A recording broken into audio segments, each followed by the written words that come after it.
Hello friends, welcome back to my YouTube channel let's talk. അപ്പോൾ നമ്മൾ ഇന്നിവിടെ discuss ചെയ്യാൻ പോകുന്നത് 8ാം ക്ലാസ്സിലെ ഇംഗ്ലീഷ് ടെക്സ്റ്റിലെ സെക്കൻഡ് പാർട്ടിലെ, അതായത് 4th യൂണിറ്റിലെ ഫസ്റ്റ് ചാപ്റ്ററാണ് ശാകുന്തളം. കാളിദാസൻ്റെ ശാകുന്തളം എന്ന നാടകമാണ് നമുക്ക് ഇന്നിവിടെ പഠിക്കാനുള്ളത്. മുഴുവനായിട്ട് നമുക്ക് പഠിക്കാനില്ലേ, ഒരു ചെറിയ ഭാഗം മാത്രമേ നമുക്ക് പഠിക്കാനുള്ളൂ. അതിൽ ആക്ട് 1 ദ ഹണ്ട്, നായാട്ടിനെ പറ്റിയാണ് പറയുന്നത്. ഈ ഒരു ആക്ട് 1ലെ ക്യാരക്ടേഴ്സ് ആരൊക്കെയാണെന്ന് നമുക്ക് പരിചയപ്പെടാം. എന്നിട്ട് നമുക്ക് നാടകത്തിലേക്ക് പോകാം. കിങ് ദുഷ്യന്ത ആരാണ്? ദുഷ്യന്ത മഹാരാജാവ്. രണ്ടാമത്തെ ആള് ചാരിയറ്റർ, അതായത് രഥസാരഥി. മൂന്നാമത്തെ ആള് ശാകുന്തള. ശാകുന്തള ആരാണ്? കണ്വ മഹർഷിയുടെ ദത്തുപുത്രിയാണ് ശാകുന്തള. പിന്നെ ശാകുന്തളയുടെ 2 ഫ്രണ്ട്സാണ് അനസൂയയും പ്രിയംവദയും. സോ ക്യാരക്ടേഴ്സിനെ എല്ലാം മനസ്സിലായി എന്ന് വിചാരിക്കുന്നു. കിങ് ദുഷ്യന്ത, ചാരിയറ്റർ, ശകുന്തള, അനസൂയ, പ്രിയംവദ. ഇനി നമുക്ക് നാടകത്തിലേക്ക് പോകാമേ. നമ്മുടെ സ്റ്റേജിൽ ദുഷ്യന്തൻ മഹാരാജാവ് തൻ്റെ രഥസാരഥിയുമായിട്ട് ഒരു മാനിനെ പിന്തുടർന്ന് വരികയാണ്. അതിനെ വേട്ടയാടുന്നതിന് വേണ്ടിയിട്ട് രാജാവിൻ്റെ കയ്യിൽ എന്തൊക്കെയുണ്ട്? അമ്പും വില്ലുമൊക്കെ ഉണ്ട്. ഇത് കണ്ടിട്ട് നമ്മുടെ ചാരിയറ്റർ, അതായത് രഥമോടിക്കുന്ന ആൾ, രഥസാരഥി, രാജാവിനെയും ആ ഓടുന്ന മാനിനെയും പരസ്പരം നോക്കിയിട്ട് പറയുവാണ്, അവൻ്റെ ആ ഒരു റേസ് അവസാനിപ്പിക്കാറായിട്ടുണ്ട്. ആരുടെ? മാനിൻ്റെ ആ ഒരു ഓട്ടം അവസാനിപ്പിക്കാറായിട്ടുണ്ട്. കാരണം എന്താണ്? രാജാവ് ഇപ്പം എന്ത് ചെയ്യും? അതിനെ അമ്പ് ചെയ്യും. ഇത് കേൾക്കുന്ന രാജാവ് പറയുകയാണ്, കുറേ നേരമായി ആ മാൻ എന്ത് ചെയ്യാണ്? നമ്മളെ ഇട്ട് ഓടിക്കുകയാണ്. ആ മാനിൻ്റെ കഴുത്ത് നല്ല ഭംഗിയാണ് തിരിയുന്നത് കാണാൻ. ഈ മാൻ ആരെയാണ് തിരിഞ്ഞു നോക്കുന്നത്? ഈ രാജാവിനെയും ഈ സാരഥിയെയുമാണ് തിരിഞ്ഞു നോക്കുന്നത്. ജീവനിൽ ഭയന്നാണ് ആ ഒരു മാൻ ഓടുന്നത്. അപ്പോൾ അതിങ്ങനെ ഇടയ്ക്കിടയ്ക്ക് എന്ത് ചെയ്യുന്നുണ്ട്? പുറകോട്ട് തിരിഞ്ഞു നോക്കുന്നുണ്ട്. ആ തിരിയുന്നത് കാണാൻ നല്ല ഭംഗിയാണെന്നാണ് രാജാവ് രഥസാരഥിയോട് പറയുന്നത്. ഏത് നിമിഷവും മരണം ഉറപ്പാണ് അല്ലേ? ആ ഒരു ഭയം കാരണം കൈയും കാലും ഒക്കെ ഒളിപ്പിച്ച് ചുരുങ്ങി പരമാവധി രീതിയിൽ രക്ഷപ്പെട്ടോടുകയാണ് നമ്മുടെ ആ ഒരു പുള്ളിമാൻ എന്ന് പറയുന്നത്. അപ്പോൾ രാജാവ് പറയുകയാണ്, എത്രത്തോളമാണ് എൻ്റെ അമ്പിനെ ആ ഒരു പുള്ളിമാൻ ഭയപ്പെടുന്നത് എന്ന് നോക്കാൻ ആരോട് പറയുന്നു? രഥസാരഥിയോട് പറയുന്നു. നമ്മുടെ ഈ മാൻ ഓടിപ്പോകുന്ന വഴികളിലെല്ലാം പകുതി ചവച്ച പുല്ലിൻ്റെ ബാക്കി ചിതറിക്കിടക്കുകയാണ്. അതെന്താ അങ്ങനെ കിടക്കുന്നേ? മാൻ ഏതെങ്കിലും ഒരു സ്ഥലത്ത് നിന്ന് അത് അതിൻ്റെ ഭക്ഷണം കഴിച്ചുകൊണ്ടിരിക്കുകയായിരുന്നു, പുല്ല് കഴിച്ചിട്ടിരിക്കുകയായിരുന്നു. ആ സമയത്താണ് പെട്ടെന്ന് എന്തുണ്ടാവുന്നത്? രാജാവിൻ്റെ ഈ ഒരു നായാട്ടുണ്ടാവുന്നത്. അപ്പോൾ ആ സമയത്ത് കഴിച്ചുകൊണ്ടിരുന്നത് അവിടെ നിർത്തിയിട്ട് എന്ത് ചെയ്യാണ്? അത് അതിൻ്റെ ജീവൻ രക്ഷിച്ചുകൊണ്ട് ഓടുകയാണ്. അപ്പോൾ അതിൻ്റെ വായിൽ നിന്ന് വീഴുന്ന പുല്ലുകളെയാണ് പകുതി ചവച്ച പുല്ലിൻ്റെ ബാക്കിയെന്ന് ഇവിടെ ഉദ്ദേശിക്കുന്നത്. സോ ആ ഒരു പുല്ലെന്താണ്? ഈ മാൻ പോകുന്ന വഴിയിലെല്ലാം ചിതറിക്കിടക്കുകയാണ്. ആ മാനാണെങ്കിൽ അതിൻ്റെ ജീവനെ ഭയന്നുകൊണ്ട് ഇടയ്ക്കിടയ്ക്ക് ചാടി മോടിയൊക്കെയാണ് പോകുന്നത്. പക്ഷേ കണ്ടു കഴിഞ്ഞാൽ അത് പറന്നു പോകുന്ന പോലെയാണ് തോന്നുന്നത് എന്ന് രാജാവ് രഥസാരഥിയോട് പറയുന്നു. അപ്പോൾ രാജാവ് പറയാണ്, ഞാൻ വളരെ നന്നായിട്ടാണ് ഈ ഒരു മാനിനെ പിന്തുടർന്ന് വന്നത്. എന്നിട്ടും ചില നിമിഷങ്ങളിൽ ഈ ഒരു മാനിനെ കാണാനായിട്ട് സാധിക്കുന്നില്ല. എന്താണ്? അത്ര സ്പീഡിലാണ് ആ ഒരു മാൻ ഓടിപ്പോകുന്നത് എന്നാണ് പറയുന്നത്. ഇത് കേൾക്കുമ്പോൾ നമ്മുടെ ചാരിയറ്റർ രാജാവിനോട് പറയുകയാണ്, നമ്മൾ പോയിക്കൊണ്ടിരുന്ന വഴി ഭയങ്കര റഫാണ്. അതുകൊണ്ട് ഞാൻ ഈ കുതിരകളെ പിടിച്ചു നിർത്തിയിരിക്കുകയായിരുന്നു. അതായത് അതിൻ്റെ സ്പീഡ് കുറച്ച് പോയിക്കൊണ്ടിരിക്കുകയായിരുന്നു. എന്നാൽ ഇപ്പോൾ എന്താണ്? നല്ല ലെവലായ ഗ്രൗണ്ടിൽ കൂടെയാണ് പോകുന്നത്. ഇപ്പോൾ രാജാവിന് എത്രയും പെട്ടെന്ന് തന്നെ ആ ഒരു മാനെ വേട്ടയാടാനായിട്ട് സാധിക്കുമെന്ന് ചാരിയറ്റർ രഥസാരഥി രാജാവിനോട് പറയുന്നു. അപ്പോൾ ഇത്രയും നേരം നമ്മുടെ സ്റ്റേജിലുണ്ടായിരുന്ന 3 ആൾക്കാരായിരുന്നു രാജാവ്, രാജാവിൻ്റെ രഥസാരഥി, അതേപോലെ തന്നെ ഈ ഒരു മാനും. അങ്ങനെ ഇതിനെ പിന്തുടർന്നുകൊണ്ടിരുന്നപ്പോഴാണ് പെട്ടെന്നൊരു അശരീരി കേൾക്കുന്നത്. അതായത് അവിടെ ക്യാരക്ടേഴ്സ് ആരും സ്റ്റേജിൽ പ്രത്യക്ഷപ്പെടുന്നില്ല, പക്ഷേ സൗണ്ട് മാത്രമുണ്ട്. പുറകിൽ ബാക്ക്ഗ്രൗണ്ടിൽ നിന്നാണ് ഈ ഒരു സൗണ്ട് കൊടുക്കുന്നത്. പെട്ടെന്നൊരു അശരീരി കേൾക്കുന്നു. ഒരു വാണിംഗ് പോലെ, ഒരു മുന്നറിയിപ്പ് പോലെയായിരുന്നു ആ ഒരു വാചകം എന്ന് പറയുന്നത്. എന്തായിരുന്നു ആ ശരീരി നോക്കാവേ. രാജാവേ, ആ മാൻ ആശ്രമത്തിലെയാണ്, അതിനെ കൊല്ലാൻ പാടില്ല. അപ്പോൾ അതാ നമ്മുടെ സ്റ്റേജിലേക്ക് പുതിയ 2 ക്യാരക്ടേഴ്സൂടെ വരികയാണ്. 2 സന്യാസികളാണ് വരുന്നത്. അവരെ മാനെ രക്ഷിക്കാൻ വേണ്ടിയിട്ടാണ് വന്നിട്ടുള്ളത്. രഥം നിർത്താൻ ചാരിയറ്റർ രഥസാരഥിയോടെ പറയുന്നു. അവരാ ഒരു രഥം അവിടെ നിർത്തുന്നു. അപ്പോൾ നമ്മുടെ സ്റ്റേജിൽ ഇപ്പോൾ ആരൊക്കെയുണ്ട്?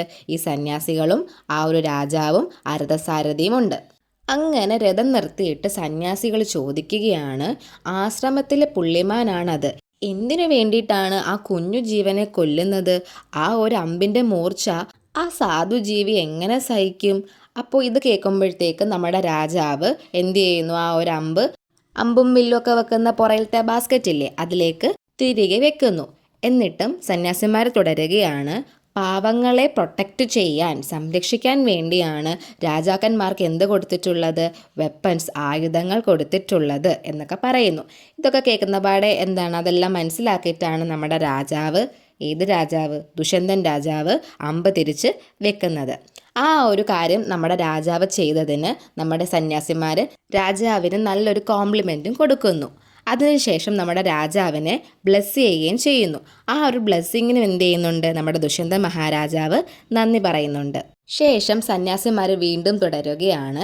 ഈ രണ്ട് സന്യാസികൾ എവിടെ പോവുകയാണ്, അവർ കത്തിക്കാനുള്ള വിറകും കഷ്ണം എടുക്കാൻ വേണ്ടിയിട്ട്, അത് കളക്ട് ചെയ്യാൻ വേണ്ടിയിട്ട് പോവാണെന്ന് ഈ രാജാവിനോട് പറയുന്നു. കണ്വ മഹർഷിയുടെ ആശ്രമം ഈ മാലിനി നദിയുടെ തീരത്തായി കാണാൻ സാധിക്കും. അവിടെ ശാകുന്തളയാണ് കാര്യങ്ങളൊക്കെ നോക്കി നടത്തുന്നത്. അപ്പോൾ ആ ഒരു ആശ്രമത്തിലേക്ക് പോകാൻ വേണ്ടിയിട്ട് നമ്മുടെ സന്യാസിമാർ റിക്വസ്റ്റ് ചെയ്യുകയും ചെയ്യുന്നുണ്ട്. ആശ്രമത്തിലേക്ക് പോവുകയും അവരുടെ സ്വീകരണം സ്വീകരിക്കുകയും ചെയ്യണമെന്നായിരുന്നു ആ ഒരു സന്യാസിമാർ ദുഷ്യന്തൻ മഹാരാജാവിനോട് റിക്വസ്റ്റ് ചെയ്തിട്ടുണ്ടായിരുന്നത്. ഇത് കേൾക്കുമ്പോൾ രാജാവ് ചോദിക്കുകയാണ്, അവിടെ കണ്വ മഹർഷി ഉണ്ടോ? ഇല്ല. ആര് പറഞ്ഞു? സന്യാസിമാർ പറഞ്ഞു, അവിടെ കണ്വ മഹർഷി ഇല്ല. പക്ഷേ ഗസ്റ്റൊക്കെ വന്നു കഴിഞ്ഞാൽ അവരെ സ്വീകരിക്കാൻ ആരുണ്ട് അവിടെ?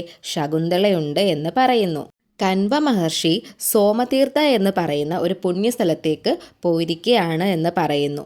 ശരി, എന്നാൽ അവളെ ഞാൻ കണ്ടോളാം. ആരെ? ശകുന്തളയെ കണ്ടോളാമെന്ന് പറഞ്ഞിട്ട് എന്തായി, നമ്മുടെ ഈ ഒരു സന്യാസിമാർ അവരവരുടെ വഴിക്ക് എന്ത് കളക്ട് ചെയ്യാൻ, ഫയർവുഡ്, അതായത് കത്തിക്കാനുള്ള വിറകുകൾ കളക്ട് ചെയ്യാൻ അവരുടെ പണി നോക്കി പോയി. ശേഷം സാരഥിയോട് മഹാരാജാവ് പറയുന്നു, എവിടേക്ക് പോട്ടെ? ആശ്രമത്തിലേക്ക് പോവട്ടെ എന്ന് പറയുന്നു. അങ്ങനെ നമ്മുടെ ആ ഒരു രഥം എങ്ങോട്ട് പോകുന്നു? മുന്നോട്ട് ആശ്രമത്തിലേക്ക് പോകാൻ വേണ്ടിയിട്ട് മുന്നോട്ട് നീങ്ങി തുടങ്ങിയിരിക്കുന്നു. ആ ആശ്രമം കാണുമ്പോൾ തന്നെ നമ്മുടെ കണ്ണിന് കുളിർമയേറുന്നു എന്ന് പറയുന്നു. കാരണം അവിടുത്തെ കാഴ്ചകളൊക്കെ അത്ര മനോഹരമാണ്. അങ്ങനെ രാജാവ് ഓരോ കാര്യങ്ങളും നോക്കിയിട്ട് സാരഥിയോടെ പറയുകയാണ്, ഇവിടം കണ്ടാൽ തന്നെ അറിയാം ഒരു പരിശുദ്ധമായ സ്ഥലമാണെന്ന്. ഇത് കേൾക്കുന്ന സാരഥി രാജാവിനോട് ചോദിക്കുകയാണ്, അങ്ങനെ എന്താണ് രാജാവ് കണ്ടത് എന്ന് ചോദിക്കുന്നു. അപ്പോൾ രാജാവ് പറയുകയാണ്, അപ്പോൾ നീ ഇതൊന്നും കാണുന്നില്ലേ? എന്നിട്ട് രാജാവ് കാണുന്ന ആ കാഴ്ചകളെയൊക്കെ സാരഥിയോട് വിവരിച്ചു കൊടുക്കുകയാണ്. സോ എന്തൊക്കെ കാഴ്ചകളാണ് രാജാവ് കണ്ടത് എന്ന് നമുക്ക് നോക്കാം. വിശുദ്ധമായ കാടുകളുള്ള ഒരു ഇടം, ധാരാളം മരങ്ങൾ, കുഞ്ഞു തത്തകളുടെ ചുണ്ടിൽ നിന്ന് അരിമണികൾ താഴെ വീണ് കിടക്കുന്നു. അതിനർത്ഥം അവരെ ആരൊക്കെയോ ആഹാരം കൊടുത്ത് പൊന്നുപോലെ എന്ത് ചെയ്യുന്നുണ്ട്, സംരക്ഷിക്കുന്നുണ്ട്, അല്ലെങ്കിൽ പരിപാലിക്കുന്നുണ്ട്. ആ ഒരു കുഞ്ഞു തത്തകൾക്ക് കൊടുത്തിട്ടുള്ള അരിമണികളൊക്കെ അവരുടെ വായിൽ നിന്നൊക്കെ ആയിട്ട് എവിടെ വീണ് കിടപ്പുണ്ട്? മരത്തിൻ്റെ താഴെ വീണ് കിടപ്പുണ്ട്. ആ പക്ഷികളൊക്കെ എത്ര സന്തോഷത്തോടെയാണ് ഇവിടെ ജീവിക്കുന്നത്. അതേപോലെ അടുത്ത കാഴ്ച കണ്ടിട്ട് പറയുകയാണ്, സാധനങ്ങൾ ഗ്രൈൻഡ് ചെയ്യാനുള്ള ഇടികല്ല് എന്തുണ്ട്, ഇവിടെയുണ്ട്. അതേപോലെ ആൽമണ്ട് ഓയിലാണ് യൂസ് ചെയ്യുന്നത്. ഇതൊക്കെ എന്തിനെയാണ് സിംബലൈസ് ചെയ്യുന്നത്? ഒരു റിലീജിയസ്, ഒരു ഭക്തിപൂർവമായ കാര്യങ്ങൾ നടക്കുന്നതായി കാണാനായിട്ട് സാധിക്കുന്നു, അല്ലെങ്കിൽ മനസ്സിലാക്കാനായി സാധിക്കുന്നു. അടുത്തേക്ക് പോയിട്ടും ഒരു മാനുകളും ഒരു പുള്ളിമാനുകളും എന്ത് ചെയ്യുന്നില്ല, പേടിക്കുന്നില്ല. കാരണം അവരെ അത്ര നന്നായിട്ടാണ് ഇവിടെയുള്ള ആൾക്കാർ പരിപാലിക്കുന്നത്. അങ്ങനെ അവിടെയുള്ള ഓരോ കാഴ്ചയെപ്പറ്റി നമ്മുടെ രാജാവ് നമ്മുടെ രഥസാരഥിയോട് എന്ത് ചെയ്ത് കൊടുക്കുന്നു, പറഞ്ഞു കൊടുക്കുമ്പോൾ ഇതെല്ലാം കേട്ട് അതനുസരിച്ച് നമ്മുടെ രഥസാരഥി അതെല്ലാം ചുറ്റിനും നോക്കി കണ്ട് മനസ്സിലാക്കിയിട്ട് പറയുകയാണ്, രാജാവ് പറഞ്ഞത് ശരിയാണ്. അപ്പോൾ അതിന് മറുപടിയായിട്ട് രാജാവ് പറയുകയാണ്, ഇതൊക്കെ കൊണ്ട് തന്നെ നമ്മൾ എന്ത് ചെയ്യരുത്, അതിനെ ഒന്നും ശല്യം ചെയ്യരുത് എന്ന് പറയുന്നു. ഒരു സാധാരണ മനുഷ്യനെ പോലെ ആശ്രമത്തിനകത്തേക്ക് പോകാനായിരുന്നു രാജാവിൻ്റെ തീരുമാനം. അതുകൊണ്ട് തന്നെ രാജാവ് ആ ഒരു രഥത്തിൽ നിന്നിറങ്ങി തൻ്റെ ആഭരണങ്ങളും ആഡംബര വസ്ത്രങ്ങളും അമ്പും വില്ലും ഒക്കെ രഥസാരഥിയെ ഏൽപ്പിച്ചിട്ട് സാധാരണക്കാരുടെ വേഷത്തിലാണ് എവിടേക്ക് പോകുന്നത്, നമ്മുടെ ആ ഒരു ആശ്രമത്തിലേക്ക് പോകുന്നത്. സോ ഈ സാധനങ്ങളെല്ലാം നമ്മുടെ രഥസാരഥിയെ ഏൽപ്പിച്ചിട്ട് രഥസാരഥിയോട് എന്ത് പറയുന്നു, അവിടെ നിൽക്കൂ, ഞാൻ പോയി വരാമെന്ന് പറയുന്നു. അങ്ങനെ നമ്മുടെ ദുഷ്യന്തൻ മഹാരാജാവ് എവിടേക്ക് പോവുകയായി? ആശ്രമത്തിലേക്ക് പോവുകയായി. അവിടെയുള്ള ഓരോ കാഴ്ചകളും ചുറ്റി നടന്ന് കണ്ട് സംതൃപ്തി അണഞ്ഞാണ് നമ്മുടെ രാജാവ് മുൻപോട്ട് പോയിക്കൊണ്ടിരിക്കുന്നത്. അങ്ങനെ ഇപ്പോൾ നമ്മുടെ ആ ഒരു സ്റ്റേജിൽ ആരൊക്കെയുള്ളൂ? ആ ഒരു ആശ്രമവും ഈ രാജാവും മാത്രമേ ഉള്ളൂ. ആ സമയത്താണ് ആ വഴി ചില പെൺകുട്ടികളുടെ സൗണ്ട് മാത്രം കേൾക്കുന്നത്. അത് ആരാണെന്നറിയാൻ വേണ്ടിയിട്ട് നമ്മുടെ ദുഷ്യന്തൻ മഹാരാജാവ് ഒരു മരത്തിന് പിന്നിൽ ഒളിച്ചിരിക്കുന്നു. അങ്ങനെ ഒളിച്ചിരുന്ന് അവർ സ്റ്റേജിലേക്ക് വരുമ്പോൾ, അതായത് അവർ ആ ഒരു സ്ഥലത്തേക്ക് വരുമ്പോൾ നമ്മുടെ മഹാരാജാവ് മനസ്സിലാക്കുകയാണ് ആശ്രമവാസികളായിട്ടുള്ള പെൺകുട്ടികളാണ് ഇവർ. അവരുടെ 3 പേരുടെ കയ്യിലും വെള്ളം നിറച്ച കുടങ്ങളുണ്ട്. ഇവിടെ കാണുന്ന ഓരോ ചെറിയ മരങ്ങളെയും നനയ്ക്കാൻ, വെള്ളം നനച്ചു കൊടുക്കാനാണ് അവർ വന്നിരിക്കുന്നത് എന്ന് ആര് മനസ്സിലാക്കുന്നു? നമ്മുടെ ദുഷ്യന്തൻ മഹാരാജാവ് മനസ്സിലാക്കുന്നു. അപ്പോൾ അങ്ങനെയായിരുന്നു ആ 3 പേരുടെ എൻട്രി. ആരുടെയൊക്കെ? ശകുന്തള, പ്രിയംവദ, അനസൂയ. പ്രിയംവദയും അനസൂയയും ശകുന്തളയുടെ സുഹൃത്തുക്കളാണ്. ഇനി അവരുടെ കോൺവെർസേഷനാണ് കുറച്ച് ഭാഗം കാണിക്കുന്നത്. അനസൂയ ശകുന്തളയോട് പറയുകയാണ്, നിന്റെ അച്ഛന് നിന്നേക്കാൾ സ്നേഹം ഈ മരങ്ങളോടാണ്. കാരണം നിന്നെ കാണാൻ തന്നെ എന്ത് പോലെയാണ് ഇരിക്കുന്നത്? ഒരു പൂവ് പോലെ മൃദുലമായ ഒരു വ്യക്തിയാണ് ആരെന്ന് പറയുന്നത്? ശകുന്തള എന്ന് പറയുന്നത്. സോ അവിടെയുള്ള ഓരോ മരങ്ങളും ഇങ്ങനെ ഓരോ കുഴി തടമെടുത്ത് അവിടെ അങ്ങനെയാണ് നട്ടുപിടിപ്പിച്ചിരിക്കുന്നത്. അപ്പോൾ അതിനാവശ്യമായ വെള്ളം എന്ത് ചെയ്യണം? നമ്മൾ കൊണ്ട് ഒഴിക്കണം, അതിനെ വളർത്താൻ വേണ്ടിയിട്ട്. അപ്പോൾ ഇത്രയും ലോലയായി കൈകൾ കൊണ്ട് നീ എന്ത് ചെയ്യുന്നു? ഈ മരങ്ങളെയൊക്കെ പരിപാലിക്കുന്നു. ആ ഒരു ജോലി നിന്നെയല്ലേ നിന്റെ അച്ഛൻ ഏൽപ്പിച്ചിരിക്കുന്നത്. അതുകൊണ്ടാണ് ആര് പറയുന്നത്? അനസൂയ പറയുന്നത് നിന്റെ അച്ഛന് നിന്നേക്കാൾ സ്നേഹം ഈ മരങ്ങളോടാണ് എന്ന്. ഇത് കേൾക്കുന്ന ശാകുന്തള പറയുകയാണ്, ഏയ് അതങ്ങനെയൊന്നുമല്ല, ഞാനും ഈ മരങ്ങളും എന്ന് പറയുന്നത് സിസ്റ്റേഴ്സിനെ പോലെയാണ്, സഹോദരിമാരെ പോലെയാണ് എന്ന് മറുപടി കൊടുത്തുകൊണ്ട് നമ്മുടെ ശകുന്തള എന്ത് ചെയ്യുന്നു? ആ ഒരു മരങ്ങൾക്കൊക്കെ വെള്ളം കൊടുക്കുന്നു. എന്നിട്ട് പറയുകയാണ്, ഈ ഒരു സമ്മർ സീസണിൽ പൂവിടുന്ന ട്രീസിനൊക്കെ നമ്മൾ എന്ത് എടുത്തു? വെള്ളം കൊടുത്തു. ഇനി സീസൺ കഴിഞ്ഞു നിൽക്കുന്ന ചെടികൾ കൂടി വെള്ളം കൊടുക്കാമെന്ന് ആര് പറയുന്നു? പ്രിയംവദ ശകുന്തളയോട് പറയുന്നു. ഇതിൽ കേൾക്കുമ്പോൾ ശകുന്തള പറയുകയാണ്, അത് നല്ലൊരു ഐഡിയ ആണ് നീ പറഞ്ഞത്, നമുക്ക് അതിനും വെള്ളം കൊടുക്കാം. തിരിച്ചൊന്നും കിട്ടുമെന്ന് കരുതിയല്ലല്ലോ നമ്മളൊന്നും ചെയ്യുന്നത്. അപ്പോൾ ഇതെല്ലാം ആരും അറിഞ്ഞു നിന്ന് കാണുന്നുണ്ട് അവിടെ. നമ്മുടെ ദുഷ്യന്തൻ മഹാരാജാവ് ഈ നടക്കുന്ന കാര്യങ്ങളും ഈ സംസാരവും ഒക്കെ മറഞ്ഞു നിന്ന് കേൾക്കുന്നുണ്ട്. അങ്ങനെ നമ്മുടെ രാജാവ് മനസ്സിലാക്കുകയാണ്, ഓ അപ്പോൾ ഇതാണ് കണ്വ മഹർഷിയുടെ ദത്തുപുത്രിയായിട്ടുള്ള ശകുന്തള. അപ്പോൾ ശകുന്തള അവിടെ പറയുകയുണ്ടായി, നീ ആ മാവൊന്ന് നോക്കിക്കേ, ആ മാവന് എന്നോട് എന്തോ പറയാനുള്ള പോലെ തോന്നുന്നില്ലേ? എന്തോ ആ മാവ് എന്നോട് പറയാൻ വേണ്ടിയിട്ട് ആഗ്രഹിക്കുന്നു. ആ ഒരു തേന്മാവിൻ്റെ ബ്രാഞ്ചസ്, ചില്ലകളെന്ന് പറയുന്നത് അതിൻ്റെ കൈവിരലുകളായിട്ടാണ് പറയുന്നത്. അപ്പോൾ അതൊക്കെ അനക്കിയത് എന്ത് ചെയ്യുകയാണ്? ആ ഒരു മാവ് അവിടെ ഇങ്ങനെ നിൽക്കുകയാണ്. അപ്പോൾ അതിന് എന്നോട് എന്തോ പറയാനുണ്ട് എന്നാണ് ശകുന്തള അവരോട് പറയുന്നത്. എന്നിട്ട് ആ ഒരു തേന്മാവിൻ്റെ അടുത്തേക്ക് പോകുന്നു. എന്താണ് ആ തേന്മാവിന് തന്നോട് പറയാനുള്ളതെന്ന് അറിയാൻ വേണ്ടിയിട്ട്. അങ്ങനെ അവിടേക്ക് പോകാൻ തുടങ്ങുമ്പോൾ പെട്ടെന്ന് പ്രിയംവദ പറയുകയാണ്, ശകുന്തളെ നീ എവിടെയാണോ നിന്നത് അവിടേക്ക് ഒരു നിമിഷം കൂടെ നിൽക്കാൻ വേണ്ടി പറയുന്നു.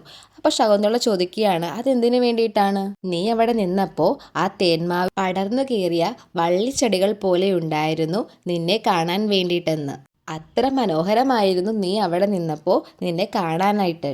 അപ്പോൾ അനസൂയ പറയുകയാണ്, ശകുന്തളെ നീ കാണുന്നില്ലേ, ഈ കാടിൻ്റെ വെളിച്ചമെന്ന് നീ പേരിട്ട ജാസ്മിൻ്റെ വള്ളികൾ, അതായത് മുല്ലപ്പൂവിൻ്റെ വള്ളികൾ ഈ തേന്മാവിനെ ഹസ്ബൻഡായിട്ട് സ്വീകരിച്ചിരിക്കുന്നു, അല്ലെങ്കിൽ തിരഞ്ഞെടുത്തിരിക്കുന്നു.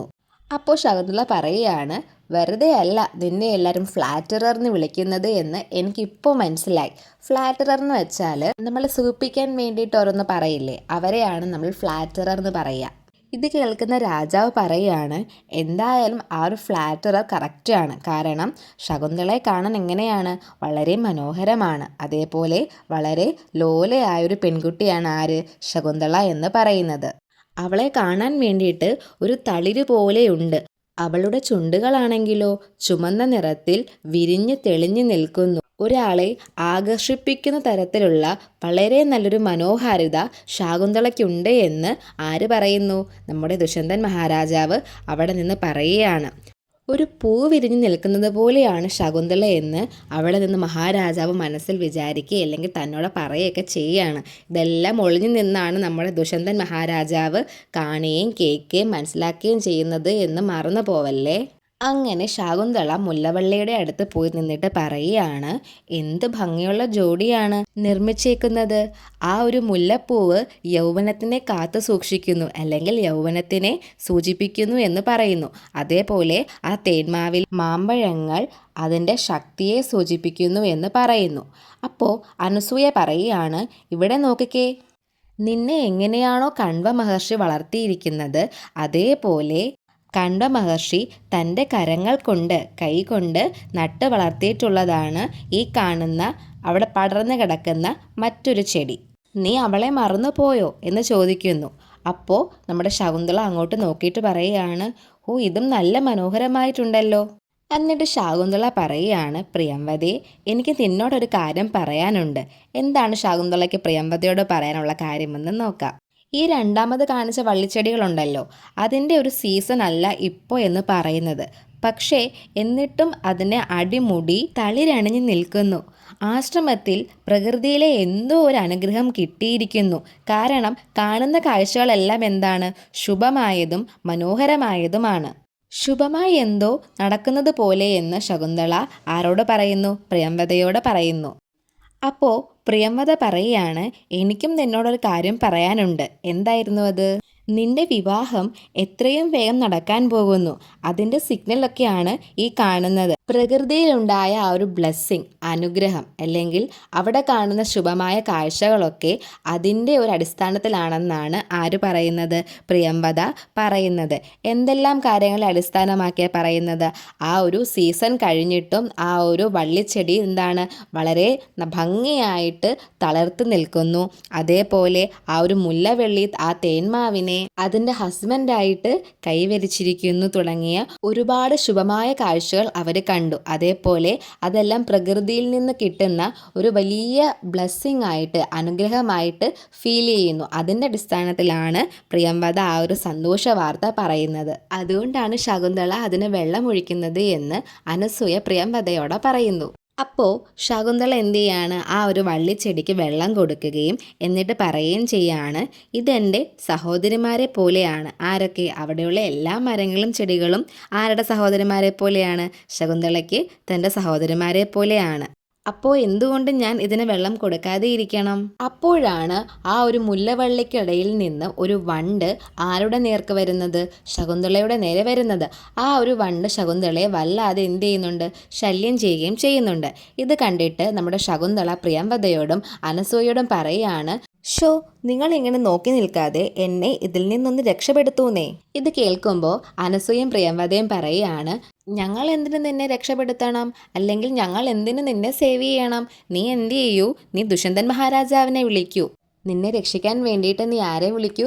ദുഷ്യന്തൻ മഹാരാജാവിനെ വിളിക്കൂ എന്ന് പറയുന്നു. അദ്ദേഹമാണല്ലോ ഈ ഉപവനത്തിൻ്റെ രാജാവ്. അപ്പോൾ പ്രജകളെ സംരക്ഷിക്കേണ്ടത് രാജാവിൻ്റെ ചുമതലയാണ്. അതുകൊണ്ട് രാജാവ് വന്ന് നിന്നെ രക്ഷിക്കട്ടെ എന്ന് കളിയാക്കി പറയുന്നു. സത്യത്തിൽ അവരത് കളിയാക്കി പറഞ്ഞതാ, അല്ലാതെ രാജാവ് അവിടെ ഉണ്ടെന്നോ ഇതൊക്കെ ഒളിഞ്ഞിരുന്ന് കാണുന്നുണ്ടെന്നോ ഒന്നും അവർക്ക് 3 പേർക്കും അറിയില്ല. ചുമ്മാ കളിയാക്കി പറയുന്നു. പക്ഷേ ഇതെല്ലാം കേട്ടുകൊണ്ട് അവിടെ ആരിരിപ്പുണ്ട്? നമ്മുടെ ദുഷ്യന്തൻ മഹാരാജാവ് ഒളിഞ്ഞിരിപ്പുണ്ട്.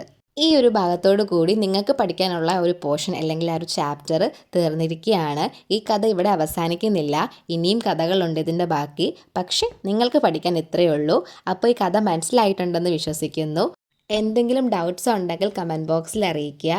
ഒപ്പം എൻ്റെ ക്ലാസ്സൊക്കെ യൂസ്ഫുൾ ആണെങ്കിൽ, ഇഷ്ടപ്പെടുന്നുണ്ടെങ്കിൽ സബ്സ്ക്രൈബ് ചെയ്യുക, സപ്പോർട്ട് ചെയ്യുക, ഫ്രണ്ട്സിനൊക്കെ ഷെയർ ചെയ്യുക. താങ്ക്